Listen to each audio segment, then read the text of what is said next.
Bismillah ar-Rahman ar-Rahim. Assalamu alaikum wa rahmatullahi wa barakatuhu. Welcome to another session of this course on Islamic inheritance law, in which we shall be looking at the inheritance share of the true grandfather according to the Mālikī, Shāfiʿī And Hanbalī Fiqh. Let's start off with text from the Sirajiyya. وعند زيد بن ثابت للجد مع بني الأعيان وبني العلات أفضل الأمرين من المقاسمة ومن ثلث جميع المال. وتفسير المقاسمة أن يجعل الجد في القسمة كأحد الإخوة، وبنو العلات يدخلون في القسمة مع بني الأعيان إضرارا للجد، فإذا أخذ الجد نصيبه فبنو العلات يخرجون من البين خائبين بغير شيء، والباقي لبني الأعيان، إلا إذا كانت من بني الأعيان أخت واحدة، فإنها إذا أخذت فرضها نصف الكل بعد نصيب الجد، فإن بقي شيء فلبني العلات، وإلا فلا شيء لهم، كجد وأخت لأب وأم وأختين لأب، فبقي للأختين لأب 10 المال وتصح من 20. ولو كانت في هذه المسألة أخت لأب لم يبق لها شيء. وإن اختلط ذو سهم فللجد هنا أفضل الأمور الثلاثة بعد فرض ذي سهم، إما المقاسمة كزوج وجد وأخ، وإما ثلث ما بقي كجد وجدة وأخوين وأخت، وإما سدس جميع المال كجد وجدة وبنت وأخوين. وإذا كان ثلث الباقي خيرا للجد وليس للباقي ثلث صحيح، فاضرب مخرج الثلث في أصل المسألة، فإن تركت جدا وزوجا وبنتا وأما وأختا لأب وأم أو لأب فالسدس خير للجد، وتعول المسألة إلى 13 ولا شيء للأخت. واعلم أن زيد بن ثابت رضي الله تعالى عنه لا يجعل الأخت لأب وأم أو لأب صاحبة فرض مع الجد إلا في المسألة الأكدرية، وهي زوج وأم وجد وأخت لأب وأم أو لأب، فللزوج النصف وللأم الثلث وللجد السدس وللأخت النصف، ثم يضم الجد نصيبه إلى نصيب الأخت، فيقسمان للذكر مثل حظ الأنثيين، لأن المقاسمة خير للجد. أصلها من 6 وتعول إلى 9 وتصح من 27، وسميت أكدرية لأنها واقعة امرأة من بني أكدر. وقال بعضهم سميت أكدرية لأنها كدرت على زيد بن ثابت رضي الله تعالى عنه، مذهبه ولو كان مكان الأخت أخ أو أختان فلا عول ولا أكدرية.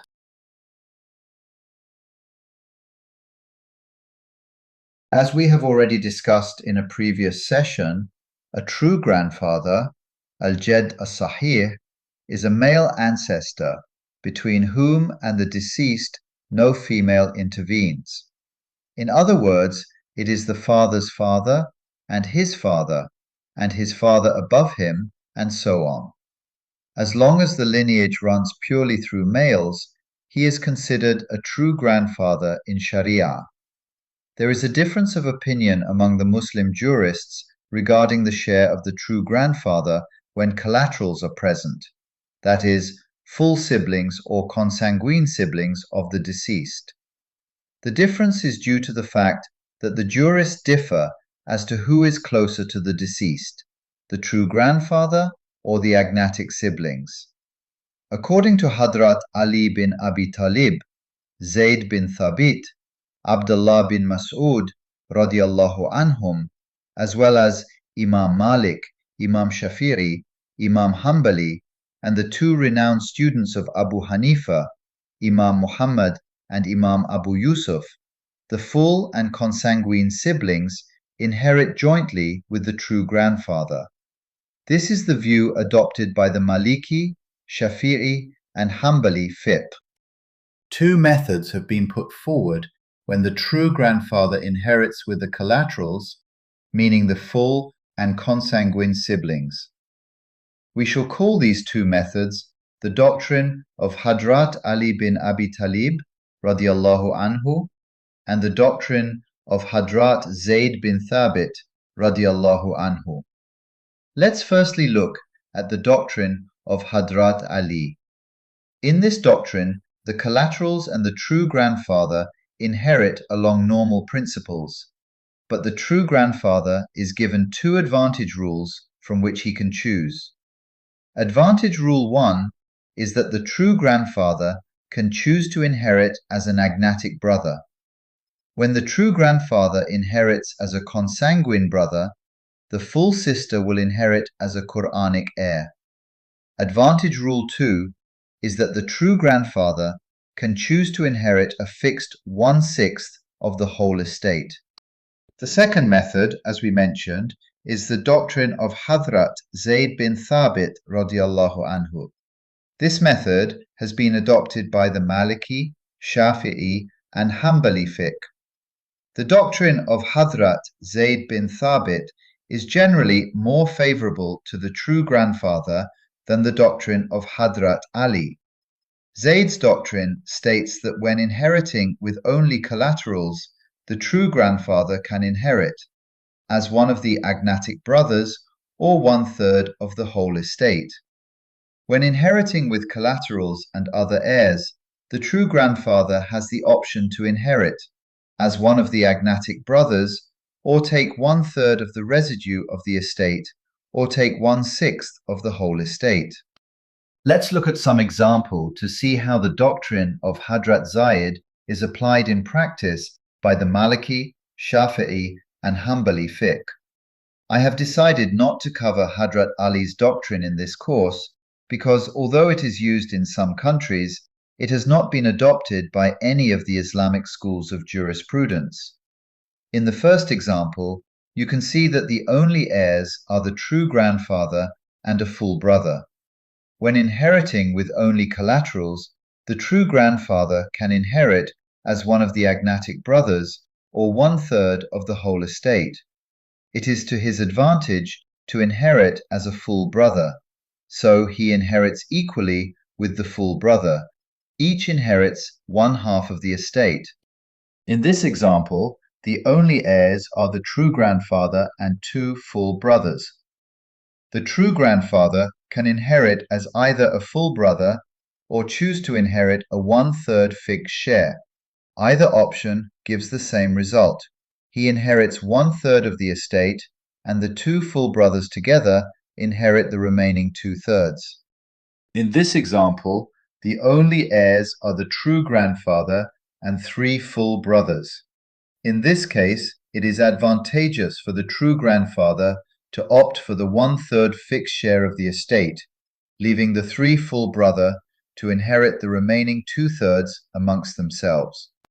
In this example, the only heirs are the true grandfather, a full brother, and a consanguine brother.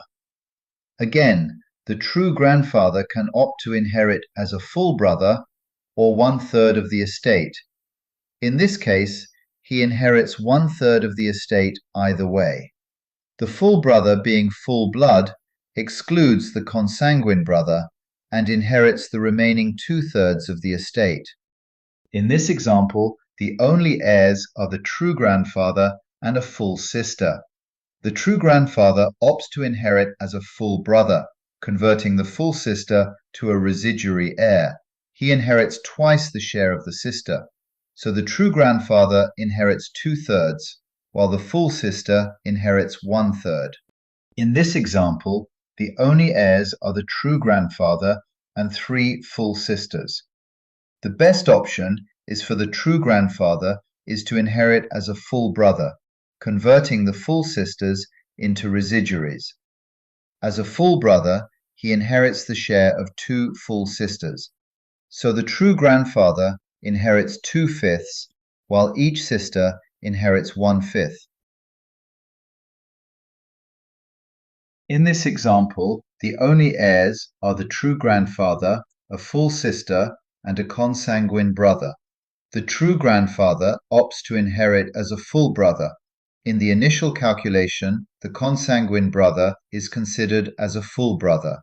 So the share allocation is 2/5 each for the true grandfather and the consanguine brother, and 1/5 share allocation to the full sister. Then the full sister is allowed to inherit as a Quranic heir, so she inherits 1/2 share of the estate. The true grandfather inherits 2/5 of the estate, and the remainder 1/10 goes to the consanguine brother. In this example, the only heirs are the true grandfather and a full sister and a consanguine sister. You can stop the video if you wish to try to do the calculation yourself. The true grandfather opts to inherit as a full brother, converting the agnatic sisters into residuaries. He inherits 1/2 of the estate. The full sister inherits as a Quranic heir, a share of 1/2. So the consanguine sister inherits nothing.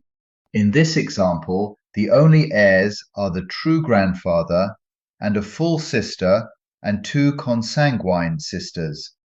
You can stop the video if you wish to try to do the calculation yourself. The true grandfather opts to inherit as a full brother, converting the agnatic sisters into residuaries. He will inherit 2/5 of the estate. The full sister inherits 1/2 share, a Quranic heir. The remainder, 1/10, is divided equally amongst the consanguine sisters. In this example, the only heirs are the true grandfather and a full brother and 2 full sisters. You can stop the video if you wish to try to do the calculation yourself. The true grandfather can opt to inherit as a full brother or a fixed 1/3 of the whole estate. Either way, he will inherit 1/3 of the estate. The full brother will convert the full sisters into residuaries, the male inheriting the share of 2 females. The full brother will inherit 1/3 and the 2 full sisters 1/6 each. In this example, the only heirs are the true grandfather and a full sister, consanguine brother, and 2 consanguine sisters. You can stop the video if you wish to try to do the calculation yourself. The true grandfather's best option is to inherit a 1/3 fixed share. The full sister inherits 1/2 as Quranic heir. The consanguine brother converts the 2 consanguine sisters into residuaries. The male inherits the share of 2 females. In this example, the only heirs are the true grandfather, the husband, the mother, and 3 full brothers. You can stop the video if you wish to try to do the calculation yourself. The true grandfather is inheriting with collaterals and other heirs, so he has 3 options. He can inherit as one of the agnatic brothers, or 1/3 of the residue of the estate, or 1/6 of the whole estate. His best option is to inherit as a full brother, or 1/6 of the whole estate. The husband inherits 1/2 Quranic share in the absence of children. The mother inherits a 1/6 Quranic share, and the residue 1/6 goes to the 3 full brothers as residuary heirs. Each full brother inherits 1/18. In this example, the only heirs are the true grandfather, the husband, and full sister. You can stop the video if you wish to try to do the calculation yourself. Just to reiterate, the true grandfather is inheriting with collaterals and other heirs, so he has 3 options. He can inherit as one of the agnatic brothers, or 1/3 of the residue of the estate, or 1/6 of the whole estate. His best option is to inherit as a full brother. The husband inherits 1/2 Quranic share in the absence of children. The true grandfather, as full brother, converts the full sister into a residuary, the male inheriting twice the share of the female. So the true grandfather inherits 1/3 share and the full sister 1/6 share. Here is another example where the true grandfather inherits with collaterals and other heirs. You can stop the video if you wish to try to do the calculation yourself. Out of the 3 options available, the true grandfather's best option is 1/3 of the residue. The mother inherits 1/6 Quranic share due to presence of siblings. The true grandfather inherits 1/3 of the residue, 5/6, which is 5/18. That leaves a residue of 5/9, which is shared amongst the two full brothers and the full sister, with the full brothers inheriting 2/9 each and the full sister 1/9. In this example, the true grandfather inherits with the mother, a full sister, a consanguine brother, and a consanguine sister. You can stop the video if you wish to try to do the calculation yourself. Out of the three options available, the true grandfather's best option is 1/3 of the residue. The mother inherits 1/6 Quranic share due to presence of the siblings. The true grandfather inherits 1/3 of the residue, 5/6, which is 5/18. The full sister inherits her Quranic share of 1/2. That leaves a residue of 1/18, which is shared amongst the consanguine brother and the consanguine sister as residuary heirs. The consanguine brother inherits 1/27 and the consanguine sister 1/54. In this example, the true grandfather inherits with the mother, the husband, and two full brothers. You can stop the video if you wish to try to do the calculation yourself. Out of the three options available, the true grandfather's best option is 1/6 of the whole estate. The true grandfather inherits 1/6 of the whole estate. The mother inherits 1/6 Quranic share due to presence of the brothers. The husband inherits 1/2 Quranic share. The remainder is 1/6, which is inherited by the two full brother. Each inherits 1/12. In this example, the true grandfather inherits with the mother, the husband, and one full brothers. You can stop the video if you wish to try to do the calculation yourself. Out of the three options available, the true grandfather's best option is 1/6 of the whole estate. The true grandfather inherits 1/6 of the whole estate. The mother inherits 1/3 Quranic share. The husband inherits 1/2 Quranic share. The full brother inherits nothing, as there is no residue. In this example, the true grandfather inherits with the husband and two daughters. You can stop the video if you wish to try to do the calculation yourself. Out of the three options available, the true grandfather's best option is 1/6 of the whole estate. The true grandfather inherits 1/6 of the whole estate. The two daughters inherit 2/3 as Quranic heirs, and the husband inherits 1/4 Quranic share. The total sum of the shares is 13/12, so we apply the doctrine of al-awl. The shares are reduced proportionally by converting 13/12 to 13/13. The true grandfather inherits 2/13 instead of 2/12. The two daughters together inherit 8/13 instead of 8/12, and the husband inherits 3/13 instead of 3/12. In this example, the true grandfather inherits with two daughters, two mother, the husband, and two full brothers. You can stop the video if you wish to try to do the calculation yourself.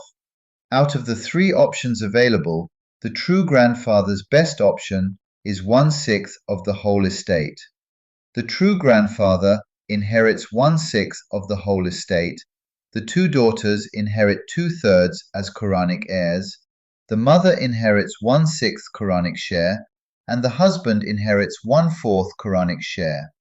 The total sum of the shares is 15/12, so we apply the doctrine of al-awl. The shares are reduced proportionally by converting 15/12 to 15/15. The true grandfather inherits 2/15 instead of 2/12. The two daughters together inherit 8/15 instead of 8/12, and the mother inherits 2/15 instead of 2/12, and the husband inherits 3/15 instead of 3/12. Now we will look at a few cases where Zayd bin Thabit's doctrine has been modified. The first case is known as al-Aqdariyah, and this modification is accepted by the Mālikī, Shāfiʿī and Hanbalī Fiqh. In this modification, the full sister or consanguine sister is allowed to inherit as a Quranic heir in the presence of the paternal grandfather, which is contrary to the general principles of Zayd bin Thabit's doctrine. The case involves a deceased woman dying, leaving behind a husband, the mother, full sister, and a paternal grandfather as the only heirs. If we apply the rules of the doctrine of Zayd bin Thabit, the paternal grandfather can opt for a fixed 1/6 of the estate. The distribution of the inheritance would be that the true grandfather inherits 1/6 share, the mother inherits 1/3 Quranic share, and the husband inherits 1/2 Quranic share. The full sister is excluded de facto. There is nothing left for her to inherit. This would also be the case if instead of the full sister, we had a full or consanguine brother. The only problem with this solution is that the full sister inherits nothing, even though none of the heirs have the capacity to exclude her. Although the Hanfi fiqh would derive at the same result in this case, the juristic reasoning is, of course, very different. The full sister is excluded de jure, as a matter of law, by the paternal grandfather. If the paternal grandfather inherits as a brother, he would agnatize the full sister. The distribution of inheritance would be that the mother inherits 1/3 Quranic share, the husband inherits 1/2 Quranic share, the true grandfather and full sister inherit the residue of 1/6, with the true grandfather inheriting twice the share of the full sister, so he gets 1/9 and the full sister gets 1/18. The problem now is that the paternal grandfather appears to get less than the minimum 1/6, which he should get according to consensus of opinion. Zayd bin Thabit got around this by allowing the full sister to initially inherit as a sharer and then apply the doctrine of awl. So the full sister is allocated 1/2 share as a Quranic heir, and the paternal grandfather is allocated 1/6.